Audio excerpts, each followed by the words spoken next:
An internal trigger is an uncomfortable emotional state that we seek to escape. Boredom, loneliness, fatigue, uncertainty, anxiety. So if we don't understand that the root cause of distraction, it's not your devices, it's not that you have a broken brain, it's not that there's something wrong with you, it's not that you're a bad person, it's simply that you haven't learned how to deal with discomfort in a healthy way that leads you towards traction, so you try and escape it with distraction.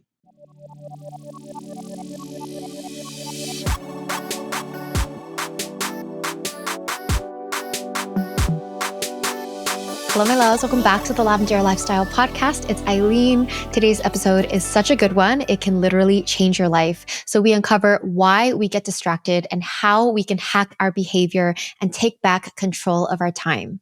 If you want to learn how to master your internal and external triggers and design a life where you're spending time on what truly matters to you, listen on. Our guest today is Nir Eyal. Nir Eyal writes, consults, and teaches about the intersection of psychology, technology, and business. Nir previously taught as a lecturer in marketing at the Stanford Graduate School of Business and the Hasso-Plattner Institute of Design at Stanford.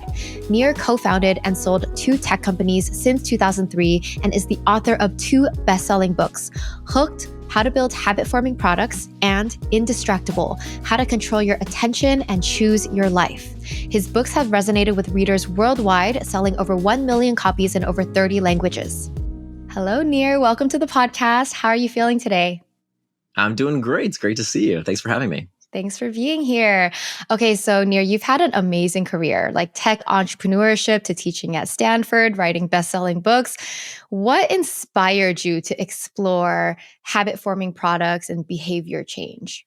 For me, I think the curiosity started very, very young. So as a kid, I was clinically obese, not just overweight. I was actually obese. I remember my mom took me to the doctor, and I remember he had this chart, and he said, okay, here's the normal range. This is the green zone. Here's the yellow zone. That's overweight. Here's you. You're in this red zone. And I think it was from that childhood fascination with how food seemed to control me. And I think that kind of stuck with me, that it was something I really wanted to understand. How was it that I felt so out of control when it came to my relationship with food? And frankly, it's still something I struggle with today. I'm 46. I'm in the best shape of my life, but it's because I understand the power of these external forces to change our behavior and how much agency and autonomy we actually really do have in terms of getting things under control. That's probably where it all started, honestly. Okay. So you were interested in this topic and you got into it. Can you just give us like a brief overview of your, I guess, career or trajectory up till now so the audience can get a better understanding?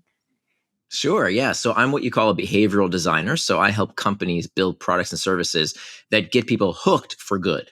So I taught for many years at Stanford, the Graduate School of Business, then later at the Hasso-Plattner Institute of Design, where I taught this curriculum around how can we use products and services to build healthy habits in people's lives. And so that course became my first book, Hooked, How to Build Habit-Forming Products, which is about how can we steal the secrets of Silicon Valley, companies like Meta and Instagram and WhatsApp and Slack and Snapchat and Pinterest and Google and Amazon. What are these companies doing that gets people to form these new habits and behaviors?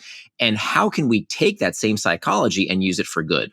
So, for example, Fitbod uses the hook model to get people hooked to exercise. Duolingo uses the hook model to get people hooked to learning a new language. So we can use the very same psychology to build these healthy habits in users' lives. My second book is about the other side of the coin. If Hooked is about how do we build good habits, Indistractable is about how do we break bad habits. 2 different products, right? So we want to build the good habits with the fitness app or the language learning app, but we want to break the bad habits to too much social media or too much news or too much booze, whatever the case might be. And so Indistractable uses much of the same psychology to teach people how we can regain our agency and control by learning the deeper psychology so that these tools serve us as opposed to us serving them. Amazing. So it does seem like these 2 books and these 2 concepts kind of go hand in hand. To understand one helps you understand the other. Let's start with Hooked then, because are you saying that a lot of tools that get people hooked onto things like social media are the same, I guess, strategy to get hooked on a positive change in life? Absolutely. That's the whole idea. Can you break that down for us? Yeah, totally. So we shouldn't use the psychology behind social media and what keeps us watching the news or different things. The same psychology that keeps us engaged and building habits around these oftentimes frivolous behaviors. We can use that very same psychology for good. And so the idea is that what I propose is this hooked model, which I developed by looking at all these various products and trying to see what's in common. And so we have this four basic steps that we see repeated time and time again throughout all sorts of habit forming products. Basically, the model is a trigger, an action, a reward, an investment. And it's through successive cycles through these hooks that our preferences are shaped, that our tastes are formed, and that these habits take hold. And so we see repeated time and time again these basic psychological principles. I'll just name one of them that's probably the engine of the hook model, which is called a variable reward. Variable rewards come from the work of B.F. Skinner, the father of operant conditioning. Back in the 1950s, he had these little boxes that he put a pigeon inside. Today, we call this a Skinner box. And he allowed these pigeons to learn that if they pecked at a disc, they would get a little reward. So peck the disc and get a little food pellet. And so very quickly, Skinner could train his pigeons to peck at the disc whenever they were hungry. And this is no big deal. If you have a pet at home, if you have a husband at home, you probably train them that if you do this, you get that, right? That's operant conditioning, no big deal.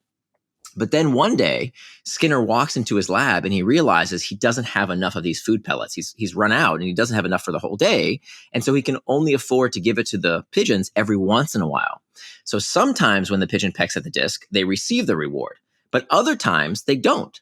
And what Skinner observes to his amazement is that the rate of response, the number of times these pigeons pecked at the disc, increased when the reward was given on a variable schedule of reinforcement.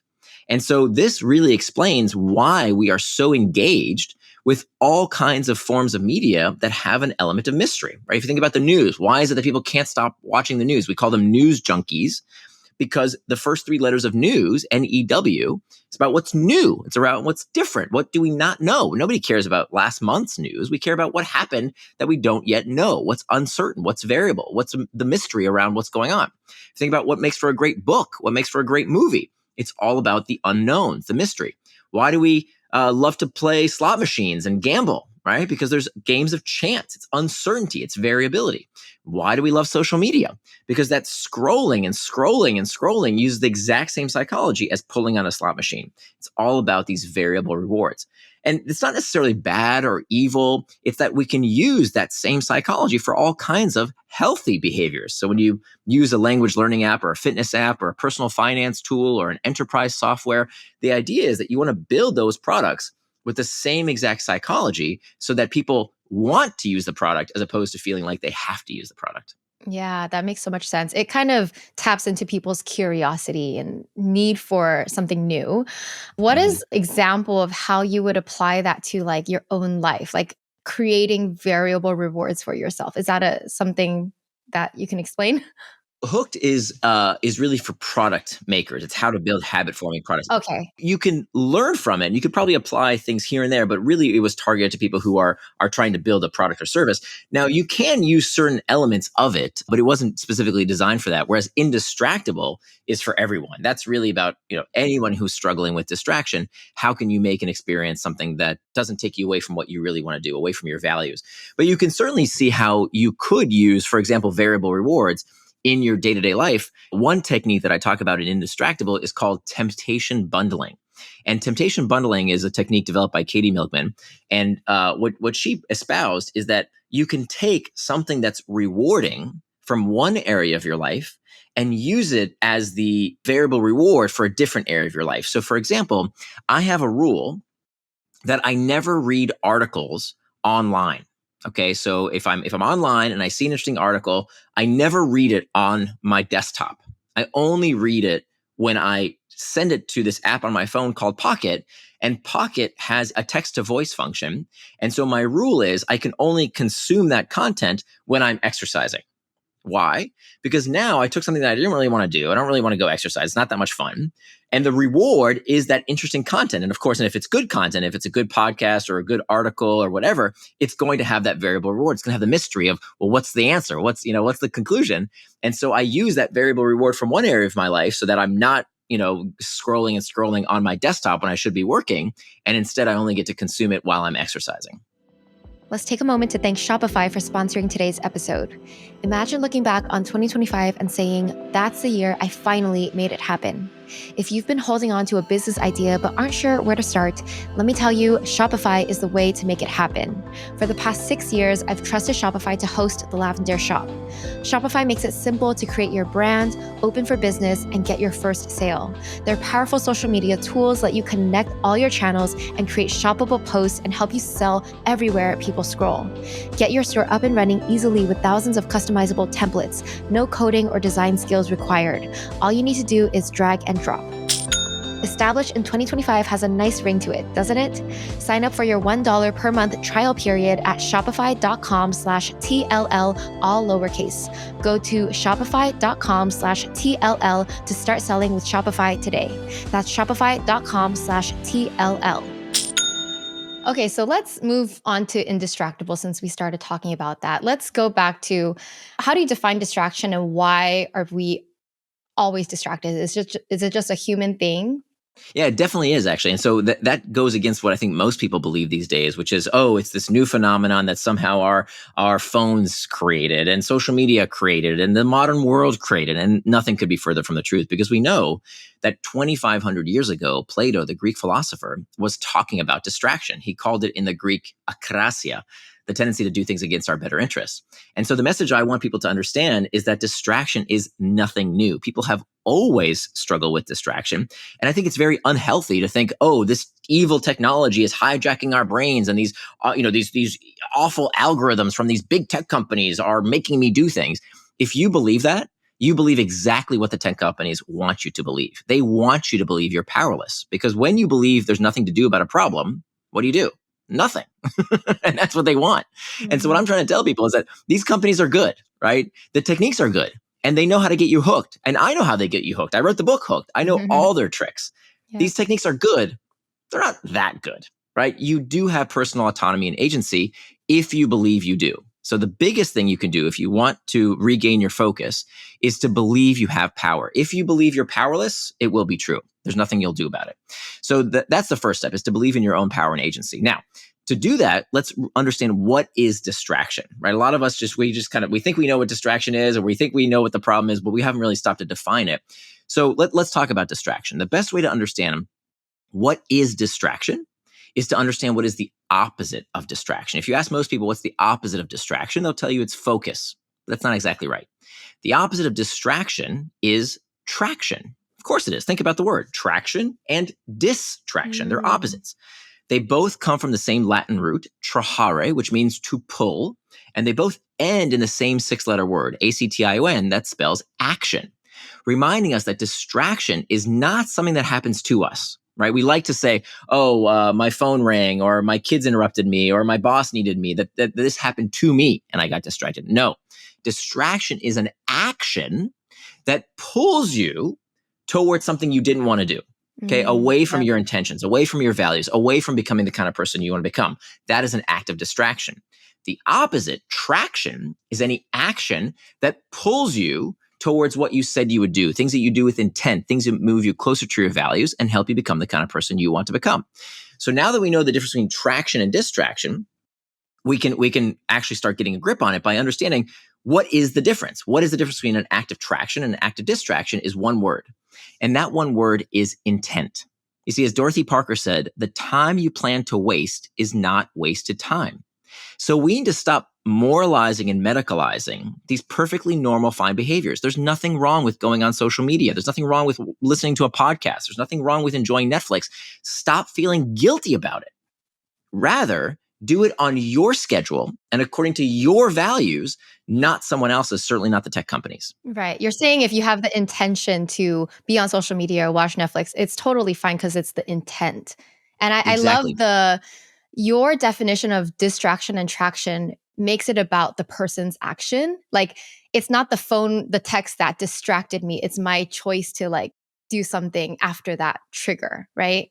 Right. Exactly. People usually define distraction as something happened to me versus I am the one that did this after this happened to me. Like I chose to respond in this way. And as long as you've done that choice in advance, the problem, we'll get to why it's a problem when you do it in the moment. Let's actually get Yeah. to that. So you've Okay. got traction, you've got distraction, right? Yep. Now you've got what we call our triggers. So think about traction pointing one way, distraction pointing the opposite way. Now we have what's called triggers. Triggers are these things that lead us towards traction and distraction. Yep. The usual suspects are what we call external triggers. External triggers are all these things outside of us, the pings, the dings, the rings, anything in our outside environment. Those are called external triggers. But those only account, studies have found, those only account for about 10% of our distractions. Only 10% of the time that you check your phone is it because of a ping, ding, or ring. What's the other 90%?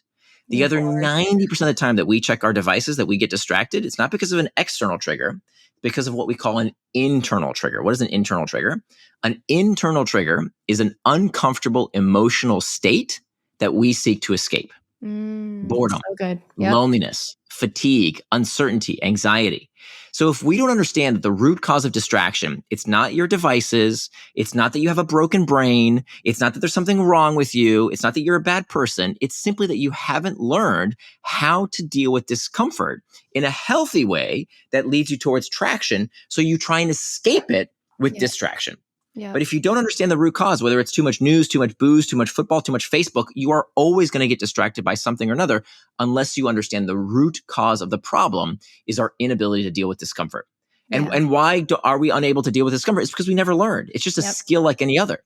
So we blame the device. We blame the things outside of ourselves when really it's just a skill. We just haven't learned how to deal with internal triggers. So now we have the 4 steps to becoming indistractable. Step number 1, the most important step, nothing else will work unless you figure out a strategy for this first step, is mastering internal triggers. Mastering internal triggers. If you don't master the internal triggers, they will become your master. So there's nothing wrong with using Facebook or WhatsApp or Netflix or whatever you want to do, as long as you're not doing it because you're trying to escape reality. I'm really stressed. I'm really bored. I'm really lonely. Well, let me go click it away. Let me go drink it away. Let me go smoke it away. That's when it becomes a distraction. But if it's something that you plan to do in advance, now it's traction, which is step 2. Make time for traction. So one of the best pieces of advice I can give people is the things that you currently think are your distractions, right? Whether it's Pinterest or Facebook or YouTube, whatever. If you plan that time, and I show you exactly how to turn your values into time, now it's not a distraction anymore, right? So if you have time in your calendar, like I do, for social media in your schedule, planned in advance, enjoy it. There's nothing wrong with it. Don't feel guilty about it, because that's exactly what you plan to do. And now you're not constantly thinking, your brain isn't constantly thinking subconsciously, oh, when can I check? When can I check? When can I check? No, it's in your calendar exactly when you're going to go and do that otherwise distraction. And you've turned it into traction. And we can talk about exactly how to do that for all the different domains of your life. The third step is to hack back the external triggers. That's where we do actually talk about the 10% of distractions that come from the pings, the dings, the rings. And that's kindergarten stuff. That's easy. The deeper stuff, the harder stuff, are what about the stupid meetings that we didn't need to attend? What about all those emails that didn't need to be sent or received? What about our kids? We love our kids, but they can be a huge source of distraction. So we can systematically go through and hack back each and every one of those external triggers. And then finally, the 4th step is to prevent distraction with pacts. A pact is a pre-commitment. And so the pact is when we decide in advance how we will erect this firewall against distraction, so that as the last line of defense, if all else fails, we don't let ourselves get distracted. So those 4 steps that anyone can do, anyone can become indistractable: master internal triggers, make time for traction, hack back external triggers, and prevent distraction with pacts. With those 4 steps, we can all become indistractable. Amazing. So good. I think the biggest one would be number 1, master internal triggers. So let's get into that, because that's something that is not taught, but I think it should be taught to every human being, because it really controls how we live our life. So where do you begin in mastering internal triggers? There's over a dozen different techniques that I talk about in the book on how to master internal triggers. And the idea here is that I think a lot of people think that there's like one magic bullet. Okay, if I just have that one magic bullet, then I'll be able to master my emotions forever. And it actually doesn't work that way. It turns out that not every technique works for every person, and not every technique works for every person all the time. So as opposed to, oh, here's my one magic potion, Rather, what you want is a toolkit. You want these tools in your toolkit ready to go so that whenever you feel bored or lonely or indecisive or uncertain, you know what to do. You have a technique in place rather than just saying, I don't know what to do right now. Let me check email. Let me check the news. Let me check stock prices and sports scores. Rather, you have a technique ready to go that you know what to do with. So it's more of this toolkit of different techniques. And so I'll share just a couple of them. Yeah. One that I use every single day. So I've been a professional author now for well over a decade. And I've written 2 bestsellers. I've written thousands of articles. And let me tell you, every time I sit down to write, it is hard freaking work. There's no such thing as a writing habit. That's a misnomer. A habit is a behavior done with little or no conscious thought. Writing takes a ton of conscious thought. All I want to do while I'm writing is to check email for a quick minute or do some quote unquote research so that I can get distracted from the hard task of writing. And it's full of emotion, right? Is anybody going to like this? Is this going in the right direction? Am I doing it properly? Right? Like it's full of these uncomfortable internal emotional states. And so I've used a few techniques. One of my favorites is called the 10-minute rule. The 10-minute rule comes from acceptance and commitment therapy. And it says that you can give in to any distraction you can give into in 10 minutes. Okay. Because what we don't want to do is to use the just say no technique. We know that strict abstinence, which is what most people do, right? They say, I'm going to go on a diet. I need to lose weight. No carbs. I'm going to stop drinking. No alcohol, right? They do this just say no technique, which can work for some people in some situations, but for many people, it backfires. Why does it backfire? Why does abstinence backfire so often? Because it elicits what's called psychological reactance. Psychological reactance is that feeling you get when someone tells you what to do. Okay. When you were a kid and your mom told you to put on a coat and you said to yourself, I don't tell me what to do. Right. Yeah. Or you've been micromanaged by a boss, the way that feels. So it turns out that we can elicit psychological reactance even within ourselves. So when you tell yourself, don't check social media, don't smoke, don't do this, don't do that, it actually makes you want it more because of psychological reactance. So a much better technique is not to tell yourself no, it's to tell yourself not yet. So that's how you disarm psychological reactance. And so when you tell yourself, hey, yeah, I can check social media, I can go on Netflix, I can do whatever I want. I'm a grown person. I can do whatever I want. I just choose not to do it right now. I choose to do it in 10 minutes. So go back to my writing example. As I'm writing and all I want to do is check email for a quick minute or check the news or do anything but the writing, I'll set an alarm for 10 minutes. I take a deep breath and now I have a choice to make. I can either get back to the task at hand. I can get back to the writing. Or I can do what's called surf the urge. Surfing the urge acknowledges that these emotions are like waves. They crest and then they subside. But that's not how most of us think about emotions. When we think about emotions, when we're angry, we think we're always going to be angry. When we're bored, we feel like we're always going to be bored. When we feel uncertain, we feel like we're always going to be uncertain. But that's not how emotions work. Emotions are like waves. They always come and go. So if you can just surf that urge like a surfer on a surfboard for just a few minutes, and learn to get comfortable with that emotion and just take a few deep breaths and recognize that emotion and reframe that emotion as something helpful rather than hurtful, that helps you ride out those 10 minutes. And what you find is that 9 times out of 10, when you have that 10-minute rule, by the time those 10 minutes are up, you'll be right back at the task at hand. And so it's a very, very effective technique that over time, you're going to expand. So the 10-minute rule becomes the 12-minute rule, becomes the 15-minute rule, becomes the 20-minute rule. And most importantly, you're teaching yourself, hey, wait a minute, these things don't control me. I can wait for 10 minutes. Pretty much everyone can wait for 10 minutes to give in to a distraction. If that's too much, try 5 minutes to start out with. The important thing here is that you're teaching yourself over time that, yeah, I actually can delay gratification a bit. I can wait a few more minutes. And so you're building that muscle. You're building that self-efficacy and agency to prove to yourself that this is something you're capable of. Before we continue, a huge thank you to Give Hugs for sponsoring today's episode. This new year, let's all commit to a little more self-care. Whether you're tackling anxiety, soothing cramps, or just need a cozy hug, Give Hugs weighted plushies have got you covered. You deserve all the comfort and care this world has to offer, and these plushies are the perfect way to experience just that. I had the chance to try them out, and they're just as adorable as they are comforting. I love the different animals that you can choose from. I got the turtle and the lion, and they just have this perfect weight to them. They're super cute. Whether you're treating yourself or looking for a thoughtful gift for someone special, these heatable and coolable plushies are a hug that you can hold on to. Start your year with comfort. Head to givehugs.co, that's givehugz.co, and use the code TLL for 20% off your first order. Trust me, you're gonna want one for yourself and one to share. On the surf the wave, like the emotion, what did you mean by reframing? People distract themselves because they can't surf that emotion. What do you mean by that? That's a great point. So I'll give you an illustration. So I'm a professional public speaker, right? That's what I do for my livelihood, and I love it. But one thing you don't want as a professional public speaker is to have stage fright.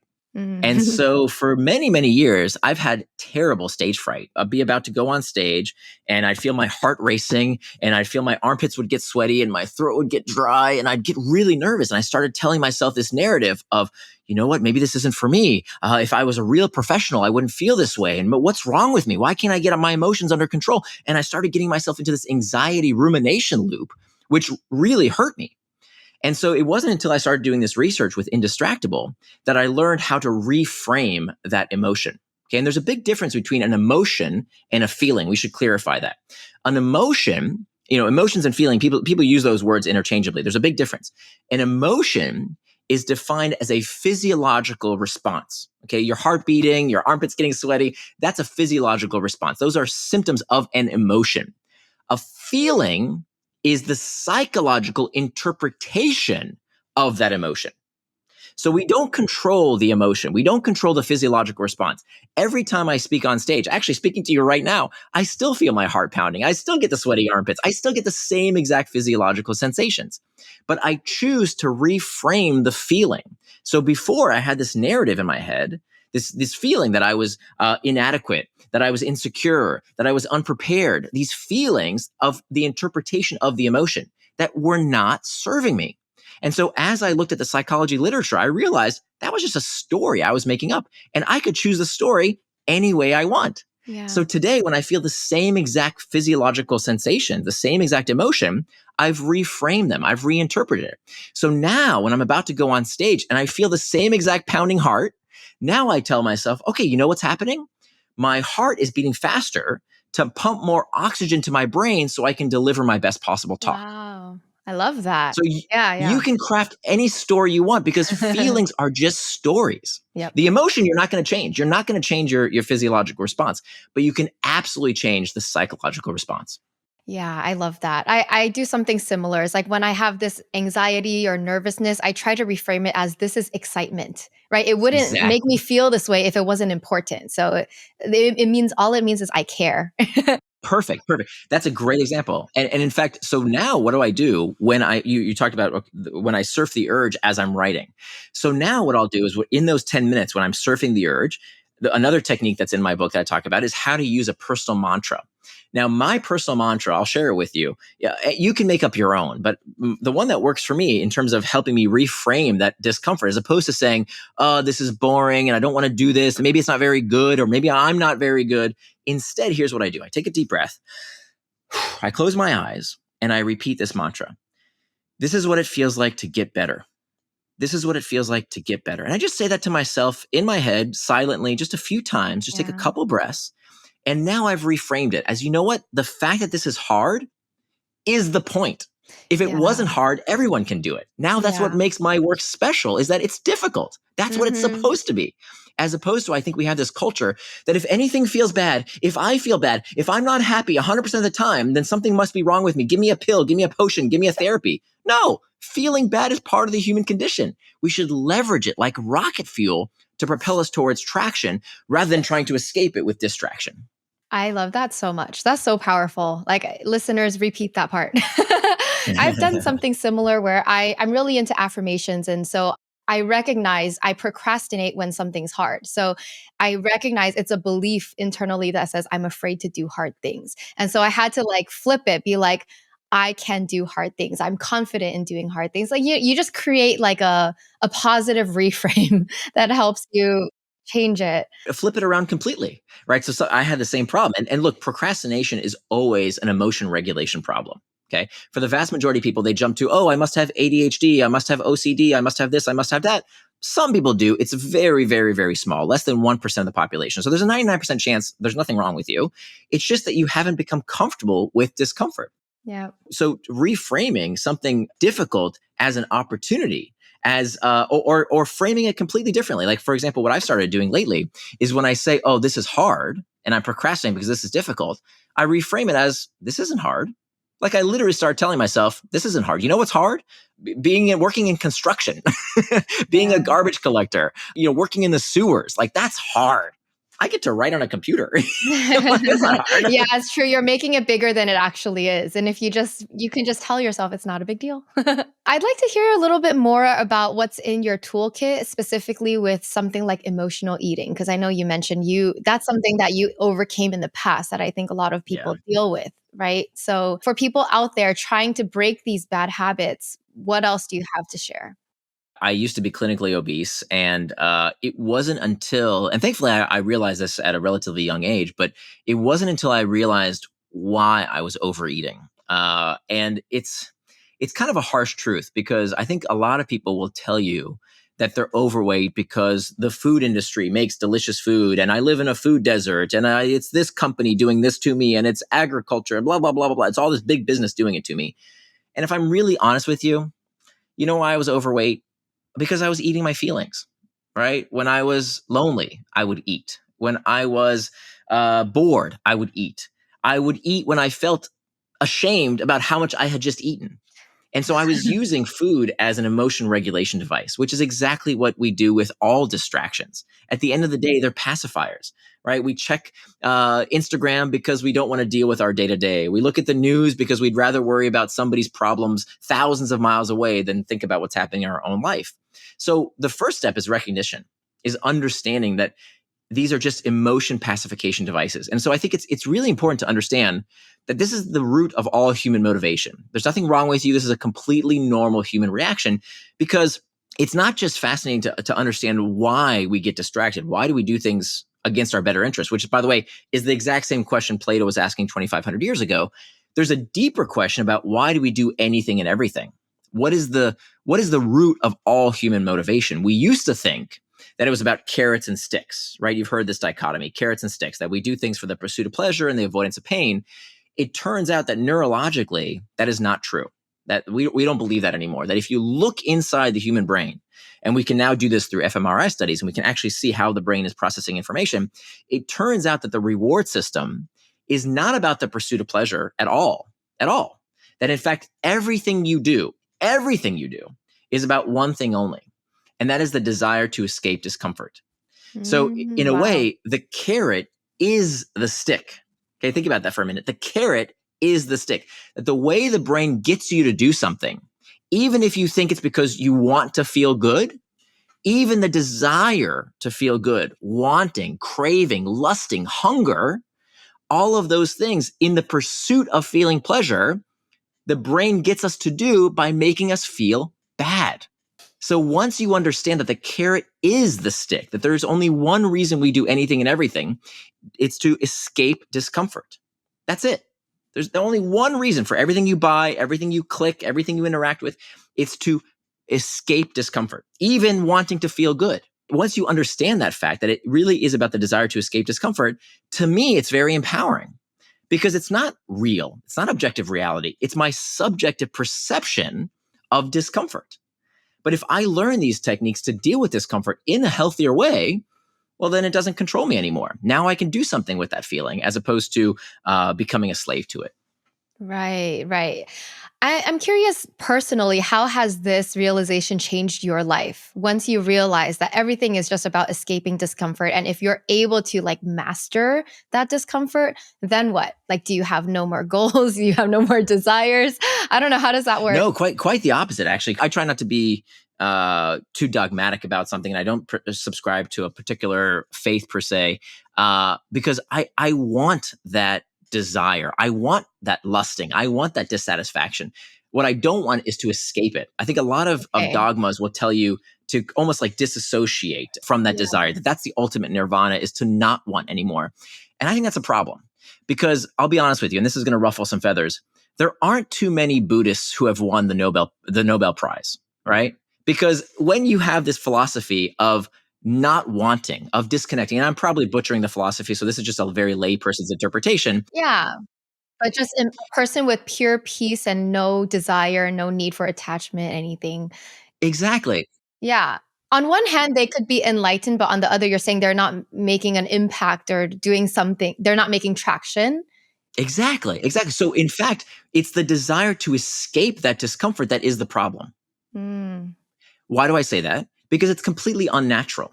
If you think about our evolutionary roots, if there were, let's say that there was some genetic fluke in our ancestors, that there was ever a group of people who were blissed out, who didn't need or want anything, that they were constantly satisfied, had everything they ever wanted, they were perfectly 100% contented with everything in life. What would have happened if our ancestors would have met that tribe of people? I'll tell you exactly what would have happened. We would have killed them and eaten them. That's what Yeah. would have happened. Because that desire for Mhm. more, to do better, that itch inside of us that constantly makes us dissatisfied is what helped us create life-changing medicine. It's what helped us Right. overturn despots. It's what helped us get to the moon and beyond. It's about wanting more. And there's nothing wrong with wanting more. What's wrong is that we think somehow that wanting is unnatural. No, we think that somehow happiness should be our default state. That's not true. Happiness is a fleeting sensation. It's not, you're not meant to be constantly satisfied and happy. That's meant to be a fleeting sensation. Your default state should be dissatisfaction. That is how we evolved because that's what keeps us striving to improve our lot in life. It's the fact that we try and fight that natural instinct that's the problem. I mean, philosophically, I think there should be some sort of balance here, right? Because there are some people who are like always hungry, never satisfied. They want more, more, more, but they're not happy. And then on the other end, there are the people. Yeah, yeah. I think there's a spectrum here, and it's really interesting to me. Yeah. So my philosophy is that we should use that as a tool. That's the rocket fuel Yeah. within the human spirit. And if you expend too much fuel at once, you get an explosion, you get a disaster, right? And everything is burned in its wake. Whereas if you control the use of that fuel, well, that's what makes the rocket go, right? Is when you burn that fuel when it serves you to a directed aim. If you just explode over everything, that doesn't work. So the idea here is to use that instinct to serve you rather than hurt you. Yeah, yeah. Let's talk a little bit about that then, the traction part of your book. So, what can you tell us about what is traction? How do we stay on track with and with what's best for us, right? Because there's so many options, so many things we could be doing. Absolutely. Yeah. So this is super important. So this is step 2, making time for traction. So making time for traction starts by turning your values into time. What are values? Values are attributes of the person you want to become. So Mhm. when you ask somebody what's their values, right? What do you value in life? They'll tell you, oh, I value my health. I value my family. I value wisdom. They tell you about all the things they value. And most people are lying because if you really want to know what someone's values are, you don't listen to what they say. You don't listen to the words coming out of their mouth. You look at 2 things. You look at how they spend their money and how they spend their time. So if you really want to know what your values are, look at how you spend your money and look at how you spend your time. And so when you look at your calendar should be a reflection of your values. Now, most people don't keep a calendar. Maybe if they're really into personal productivity, they'll keep a to-do list. Well, to-do lists are one of the worst things you could do for personal productivity. And there are many reasons why to-do lists are terrible and why time boxing, which is all about setting an implementation intention, just a fancy way of saying planning out what you're going to do and when you're going to do it. It is such a better technique because now when you base your time on your values, that is the only way to know the difference between traction and distraction. Because you can't say you got distracted unless you know what you got distracted from. Let me say that again. You can't say you got distracted unless you know what you got distracted from. So if you have nothing on your calendar, right? If you've got blank space, what exactly did you get distracted from? You didn't plan to do anything, so everything becomes a distraction. Whereas when you plan your day, when you say, hey, this is my time to take care of my health. This is my time to take care of my family. This is my time for work. This is my time for social media. When you have that time planned, now that becomes traction everything else is distraction. So it starts with these 3 life domains, which we can go into if it's interesting, around you, your relationships, and then your family. And then your work. And so what you're going to do is to take those 3 life domains and turn those values into time, Yeah. which forces you to make trade-offs. And this is one of the reasons that to-do lists are so terrible. To-do lists have no constraint. You can always add more and more and more and more and more and more things to a to-do list, right? It's endless. Whereas a time box calendar, we all have the same 24 hours in a day. So it doesn't matter if you're Jeff Bezos or Elon Musk. It doesn't matter how much money you have. All of us have the same amount of time in each and every day. And so we kind of get this backwards in society, right? When it comes to money, we're very protective. We put our money in safes. We clip coupons. We split checks with our friends when we go out to lunch. We do all these things to be very, very cheap with our money. But in fact, it should be exactly the opposite. We should be generous with our money because we can always make more, but we should be cheap with our time, because time is a truly limited resource. We only have so much time on earth. And so when we do that, when we actually budget our time, when we say, here's how I want to spend my time so that I can be the kind of person I want to become, that's the only way to know the difference between traction and distraction. Yeah, that's amazing, because I think a lot of people, they think they're getting a lot done. They think they're productive, and yet it wasn't really action towards what they value and what's important. Yeah. And this, by the way, this happens all the time, because this is the Oh most yeah. nefarious type of distraction. It's the work distraction, right? So when you're playing Candy Crush or Angry Birds or whatever on your phone at work, you know that's a distraction. That's pretty obvious. You're not supposed to be doing that.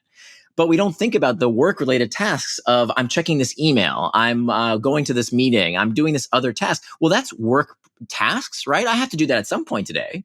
But if it's not what you said you were going to do in advance with intent, it's just as much of a distraction. In fact, it's more of a distraction because you don't even realize you're distracted. You convince yourself, oh, I'm checking email, I'm doing work, I'm being productive. Yeah, but you're not working on the thing you said you were going to work on, that hard task, that report, that sales call, whatever it is that you're not doing that you said you were going to do, because you're distracting yourself with these little piddly stupid tasks that are not more important and that you didn't plan in advance. So that's the most dangerous kind of distraction. Totally. All right, Nir. So I want to ask you, since you wrote the book on Hooked and Indistractable, what tools do you use that help you stay on track and help you not be distracted? Okay, so I'll share some tools with you, but I'll tell you that the tools aren't the secret. The Okay. best tool is the one you use. It's like, you know how when you go to the gym and you see those 2 guys, and typically they're guys, and they're standing in the corner and they're talking about what protein should you use and what's the best kind of creatine, and should you do this or should you do that, as opposed to just lift the weights, right? Like, get your workout in. Right. Okay. Right? Yeah. So don't talk protein, right? Like, yes, okay, it matters, but it's in the top 1%. That doesn't what defines you. What defines whether you're successful or not is, can you master these 4 big strategies of master internal triggers, make time for traction, hack back external triggers, prevent distraction with pack. That's way more important. That being said, I will share with you a few tools. The most important tool is a calendar. Right? Mhm. Do you have a calendar that you use? It can be on paper. I use a Google Calendar. There's a free download you can use from my website that will give you a Google Doc that you could fill out yourself. The idea here is that you want to plan your time, right? And it doesn't mean you're going to follow every single minute of every single day and beat yourself up. No. The idea here is to be a scientist in terms of how you spend your time. Why? What's the job of a scientist? A scientist makes a hypothesis, runs an experiment, looks at the result, and then runs new experiments based on those results. So the idea here is that week after week, what you're going to do is you're going to make your calendar easier to follow. Okay, you're going to make it easier to follow by figuring out, you know what? I don't really like exercising first thing in the morning. I want to try exercising late in the day, or maybe I want to spend time with my family here, not there, or maybe this meeting is more important if I move it, whatever. You can change that calendar from day to day or week to week, but you never want to change it in the day. Once it's in your calendar for that day, that's it. It's locked and loaded. Right? So then you can follow the calendar and know the difference between traction and distraction. So that iterative process is very, very important. The most important tool I use is my schedule, is my calendar. So, and you can do that any way you want.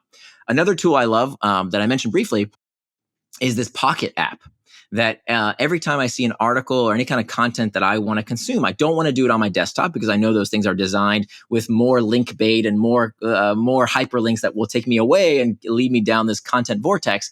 Instead, I save it to Pocket. And then later on, I'll listen to it as I'm doing something else. If I'm walking or if I'm in the gym, that becomes the incentive for that behavior, and it saves me from going down that content vortex online. So Pocket is a wonderful tool. There's another app called Forest, and Forest falls into the packed step number 4, and this is the way Forrest works. Forrest, every time you want to do focused work, you take out your phone, and my daughter uses this as well. She's 16. Yeah, She I use it uses it as when well. she I does her like it. homework. Hmm. Yeah, it's fantastic. So you take it out, you dial in how much time you want to do focused work for, you hit one button, and then this cute little virtual tree is planted on your screen. And if you pick up your phone and do anything with it, that cute little virtual tree dies. It gets cut down. And so you don't want to be a virtual tree murderer. So it's enough of a reminder to tell you, no, no, no, no, no. It's not time to check your phone. You said you were going to stay focused on whatever task you're doing. So that's a very, very effective tool. And there's dozens of others on my website as well. But again, tools are great, but the best tool is the one you actually use. Yeah, yeah, got it. Another thing I wanted to talk to you about is the future of technology. And I know you already said that you don't think technology is the bad guy, but a lot of people are afraid of technology getting more sophisticated, like infiltrating our lives in all the ways. I'm sure you have so many thoughts about that. So, I mean, as an everyday person, how do we stay in control of the technology rather than be controlled by it? Yeah, so I think it really comes down to figuring out what you want to do with the technology. I'm pretty optimistic, and I'm pretty optimistic because history shows that when we have a new technology that may have negative consequences, we as a species have always done two things. We adapt and we adopt. So we adopt new technologies to fix the last generation of technologies. Paul Virilio, the philosopher, said, when you invent the ship, you invent the shipwreck. Right? That Mm, every new technology is going to have negative repercussions. So, of course, when you yeah. invent the ship, you're going to have shipwrecks. But when was the last Mhm. time you heard about a shipwreck? Did we stop sailing ships? No, we sail more ships than ever before. But we made them Mhm. safer because we adopted new technologies to fix the last generation of technology. So we need more people to Mhm. get into the tech industry to fix the problems of the last generation, of which there are many. But we're going to fix those through new technologies. The second part is about what we can do personally is to adapt to these technologies. And the way we do that is by spreading what's called social antibodies. What we have always done as a species is when there is a new technology that has negative repercussions, we as a society, it takes us some time, but we adapt these new norms. So I'll give you a great example. I remember growing up, I grew up in the 1980s. So I was born in the 70s, but I grew up in the 80s. And I remember as a kid in my household, we had, and everybody had, an ashtray in their living room. Every home, whether you smoked or didn't smoke, everybody had ashtrays in their home. Why? Because back in the 80s, if somebody came to your house and wanted to smoke, they just took out a pack of cigarettes and smoked in your living room, whether you liked it or not. They expected to be able to Yeah. smoke in your living room. Now, today, I know millennials will think this is crazy. How could you, like, they can't imagine going over to someone's house and just lighting up a cigarette in their living room. That's crazy. No one would dare do that today. Why? Was there a law that said we can't smoke in someone's private residence? No, there's never been such a law. What changed was that we had new manners, new rules, new norms about what is acceptable behavior. And so what we need today is to have a new norm, a new manners around tech use. Right. So that's why the book is called Indistractable. Indistractable is meant to sound like indestructible. It's a noun. It's a way you can describe yourself. It's who you are. So when you sit down with someone for lunch, do you take out your phone? Or do you stand by while they take out their phone? Or do you say something and say, hey, you know what? I'm indistractable. If you don't mind, if we're going to be present with each other, let's be together both in body and mind. Right? We don't have to use our cell phones. Let's really be together here. So there's all kinds of little tactics that you can use to spread this social antibodies so that everyone knows that there's some norms, there's some rules, there's some manners that just aren't acceptable anymore. So the jerk who's constantly checking their phone in every lunch and every meeting, that's not acceptable behavior. And so that's part of spreading these social antibodies, just like we did with cigarettes. Yeah, you're optimistic that we adapt and it'll overall the technology will be helpful for us. Absolutely. I'm very, very optimistic. Now, there will be Hindenburg moments, right? That Yeah. every new technology, there will be shipwrecks, there will be Yeah. downside. And that's how we learn, right? And Yeah, hopefully of the bad course. moments won't outweigh the good moments, but Of course. we're going to stumble through as we always have. Exactly. That's just the path of innovation. Exactly. All right, Nir. So I'm curious, like you've been an expert, you've been writing about these topics. Have you wanted to create products of your own? I actually am not sure if you have. Yeah, no, so I've started two tech companies and sold them. How do you feel on different ends? Like, do you prefer to be the creator? Do you prefer to just like analyze and research and talk about it? Yeah, so now I have kind of the best of both worlds where I'm hired as a consultant to help companies do the part I like best, which is the product design part, Right. without all the stuff I didn't like. I didn't like all the hiring and the firing and the investor relations and all that stuff that I wasn't a big fan of. So now I just get to do the fun stuff. The product side. Yeah, exactly. Nice, nice. Okay, so if you were to leave the listeners with one takeaway, whether it's about anything, whether about Indistractable or something else, what would it be?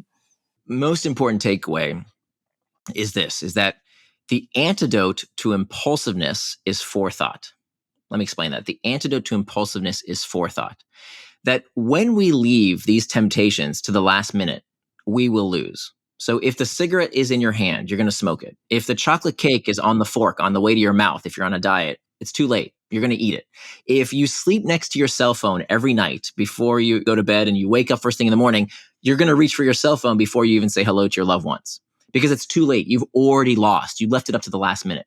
But if you plan ahead, okay, the antidote to impulsiveness is forethought. If you use forethought, there's no distraction you can't overcome because fundamentally, distraction is an impulse control issue. It's simply that we haven't planned ahead to make sure that we do what we really want to do versus what we want to do in the moment. So the antidote to impulsiveness is forethought. If you plan ahead today, there's no distraction you can't overcome tomorrow. Amazing. All right. Lastly, where can we find you online? Sure. So I'm at my website, nirandfar.com, but Nir is spelled like my first name. So that's Nir and far.com. That's my website. And the book is Indistractable: How to Control Your Attention and Choose Your Life. Thank you so much. Today's episode was so packed with practical tips and takeaways. I really appreciate your time. Thank you. My pleasure.